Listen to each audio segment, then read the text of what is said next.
Hey, you wildlings. I wanted to come on today in a totally different vibe than last week. Um, and it is still good on the other side of the shedding.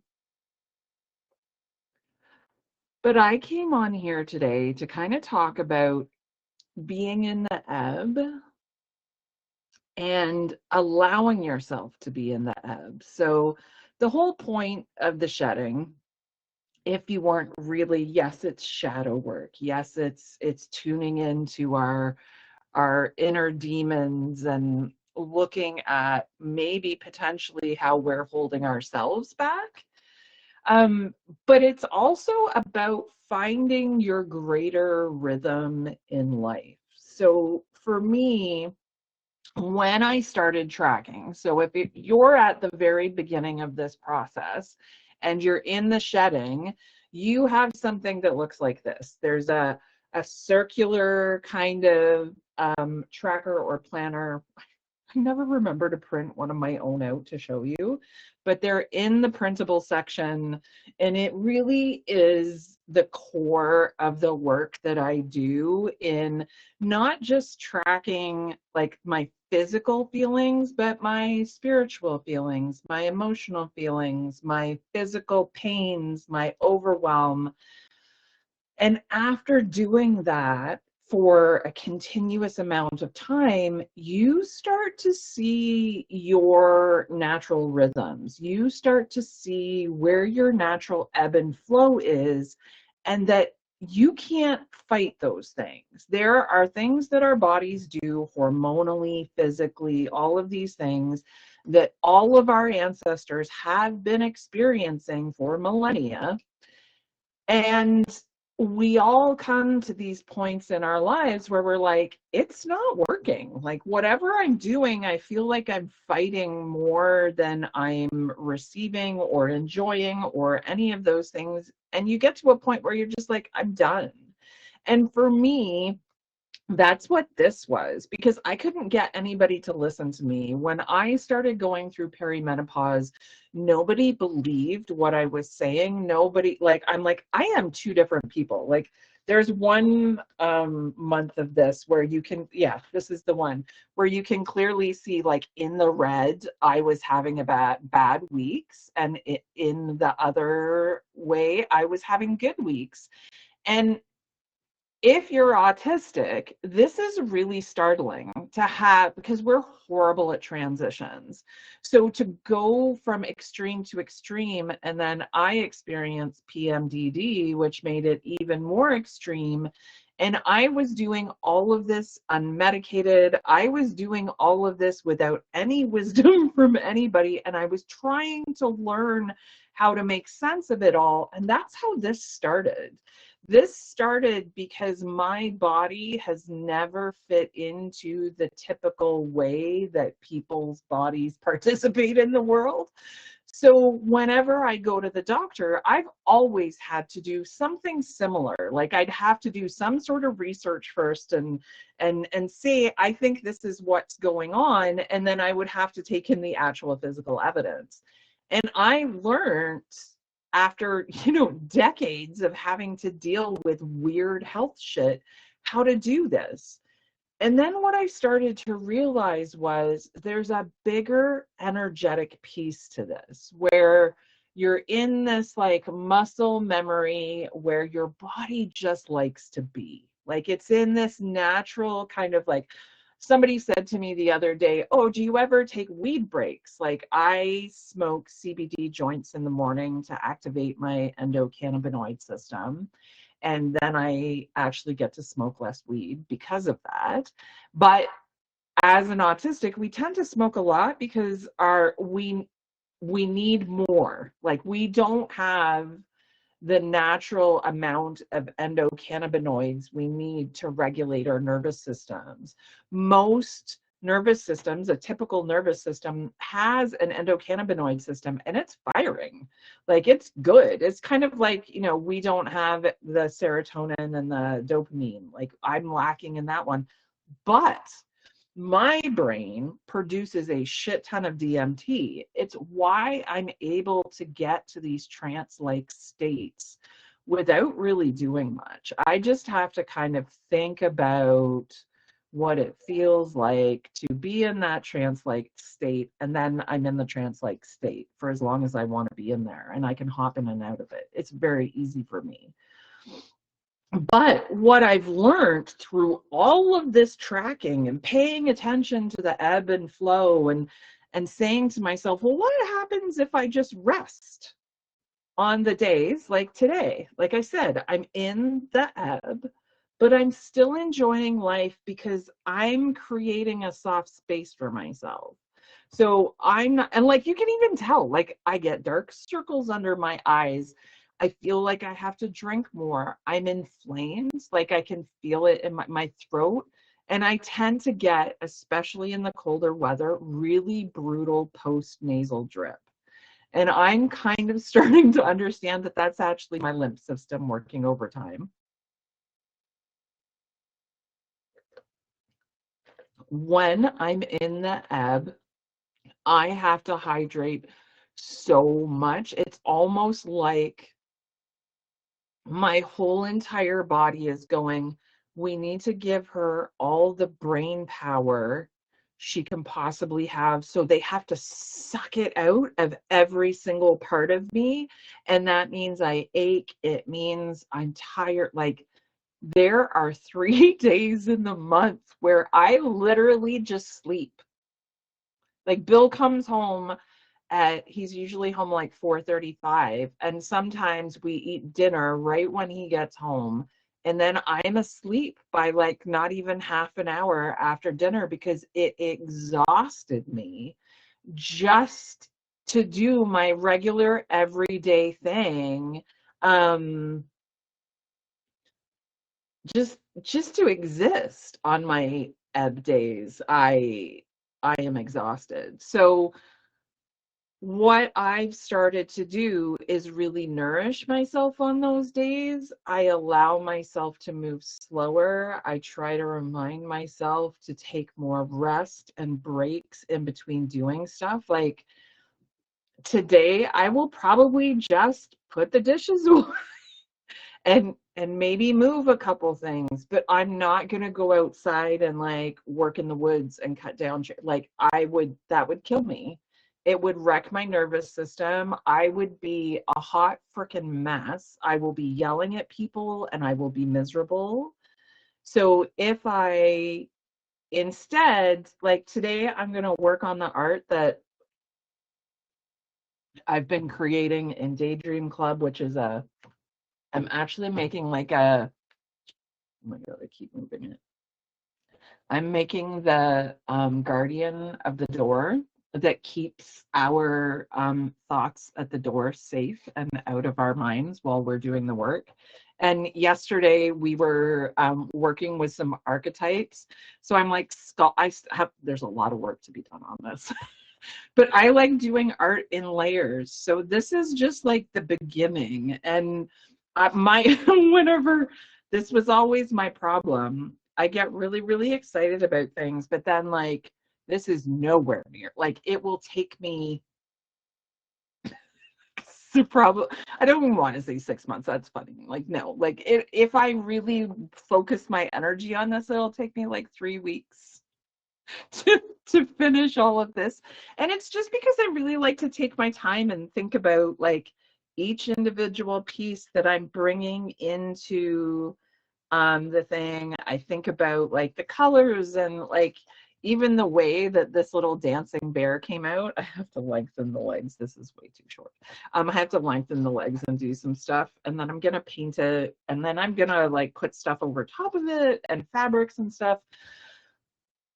But like this is allowing my brain to rest and use up its like aggravated energy in different ways. Like even just looking at this, I'm going, oh my God, I understand how much that took for me to make and get my brain to do this. Because right now with perimenopause, my brain is, well, I think I'm probably fully in menopause. But with my brain in that space, you can't like sometimes my hands don't work, and sometimes like my brain just doesn't want to do what I'm asking it to do. And this is just a place for me to like not get things perfect and have a little more fun and not be so worried about the outcome, even though I have the intention for it to be there's no pressure that, oh my god, if the guardian's not done for the door, the daydream club is no. It's just like I'm making the guardian for the door. Like it's just fun. It's not like a serious event that we have to like um and I do think, in a way, that we create so much stress in our brains because we have taken the joy out of so much. Like, I still remember when I first started teaching witchcraft, and we were having so much fun. Like, it was just, we'd be outside and we'd be like, but then it got so friggin' serious all of a sudden. Like, why did it get so serious? And then when it became really serious, it became this thing like, I'm right, you're wrong. And when all that started to happen, I just bowed out, man, because like that's not the magic I practice. I'm not one of those people. I actually practice like I use it in my everyday. Like I literally create guardians for my front doors and imbued magic into symbols. And so that kind of magic, the magic where you argue about is your magic real, isn't my kind of magic. So I just choose not to participate in those discussions. Um, so what I want to encourage you to do is to start trying to enjoy the ebb and realizing that when you're having those down days, to be gentler on yourself. And I'll tell you, the more that you rest in these down days, and in the first, you may have you may only have like 3 down days a month, which I only have now. Like this was extreme in the beginning when my body was so stressed because I didn't have the right meds, because I didn't have the right combination of rest, exercise, hydration, like all of those things.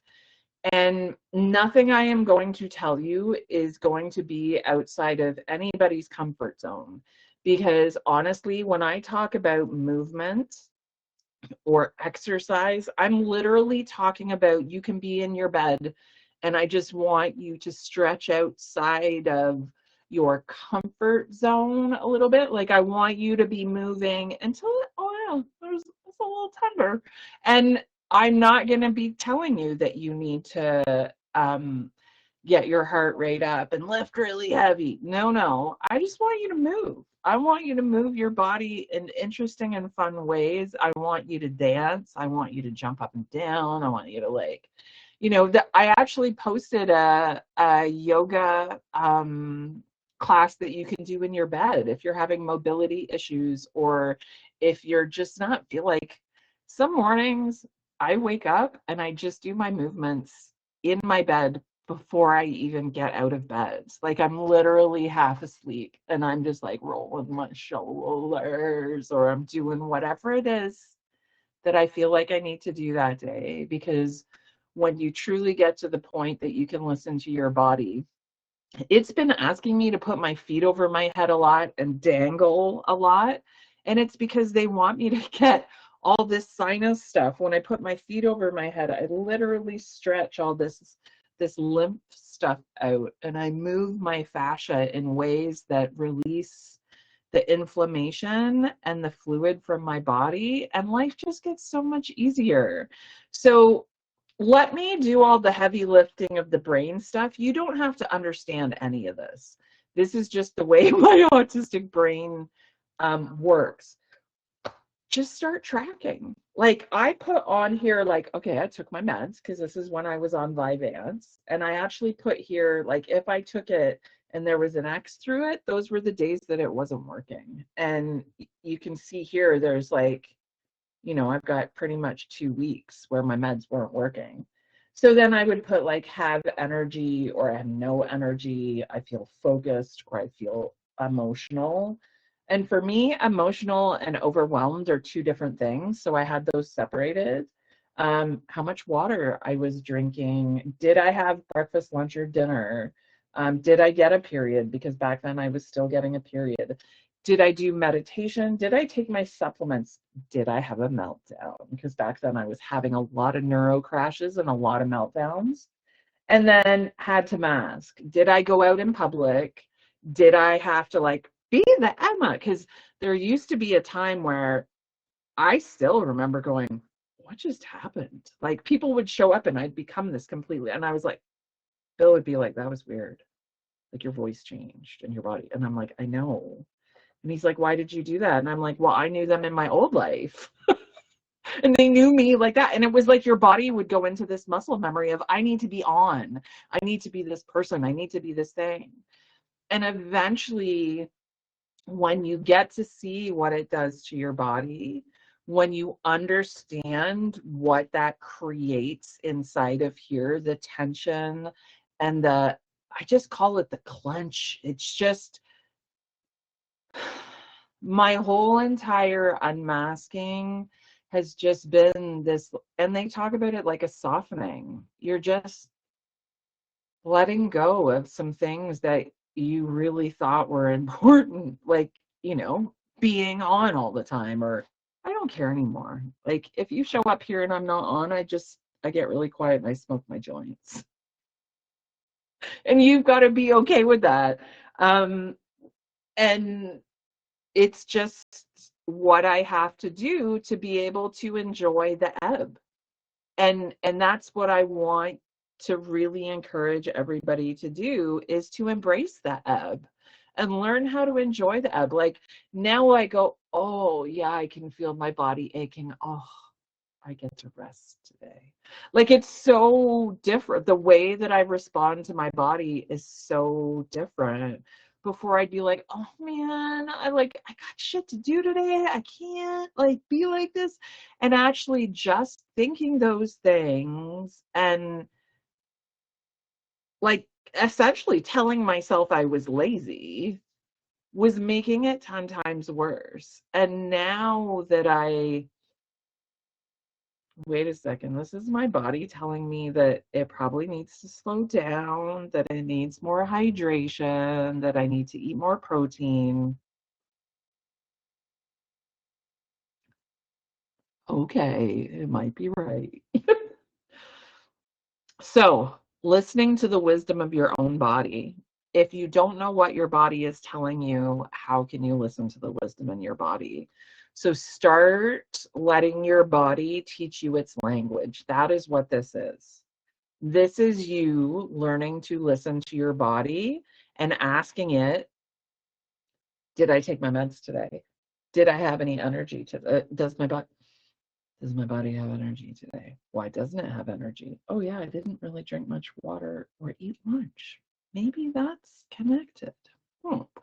But your body has its own language. Your body has its own code. And it's every month it will change just a little bit the more you listen to it. And like, I do kind of still track if there's a change in my body or if there's a change in something. And I've been having a lot of changes lately. So just with me, I'm really noticing when I have cognitive changes, I have like crazy physical changes. And I want to see what the correlation between the two is. So that's me just being like, oh, I'm curious. Let's see what this is. And that's usually how I get my answers, is like, oh, be curious about what's going on with your body. And then you can really easily find some answers. So again, this is all about learning to enjoy the ebb as much as the flow. That sometimes the magic is actually in the ebb if you can embrace it enough to like use it to energize yourself and give yourself the love that you need in that time. And then when the ebb or the flow comes again, your body will be rested and nourished and taken care of. And then when the flow hits, you're fully like, when the flow hit me last week, I was fully in control of everything. I already had it all laid out, everything ready to go. So I could just sit down, just create the things I needed to create, just get everything ready together. And it just worked. There was nothing stressful because I was prepared for the flow.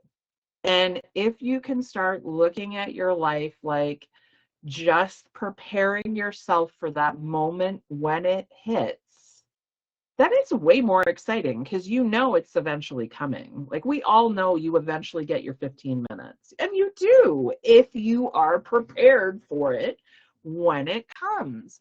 So, I say to people, like, yeah, it's kind of, I don't want to say a lot of work because it's more just about noticing your body and getting quiet enough to notice it. But when you can look at it like I'm actually powering myself up to like support myself in the moment when it comes, it feels way better. Like it just hits completely differently and you go, okay, I see the purpose in this now. I can actually see why I've had to take all these steps. I can see why I've had to do it this way and why I have so much bloody craft supplies. Like it's a bit insane. Like I have not bought one thing. There's so much in the community craft hoard and on the table. So allow yourself to see the wisdom in all of it, in the ebb and in the flow and in your pain and in your joys, because there is wisdom in every little step. Oh, I'm going to go smoke a joint, sit on the couch, cuddle with my puppies, maybe think about grocery shopping. Not too hard. I'll do it tomorrow. Tonight, I'll just get something. Like maybe I'll pick up pizza dough and we'll make pizza really quick, easy, nothing too stressful. Learn how to work with your own energy and your magic will come back. Okay. Bye for now, wildlings. Go be wild, go be free, go live divergently because I think it's the best way to be. Bye for now, wildlings.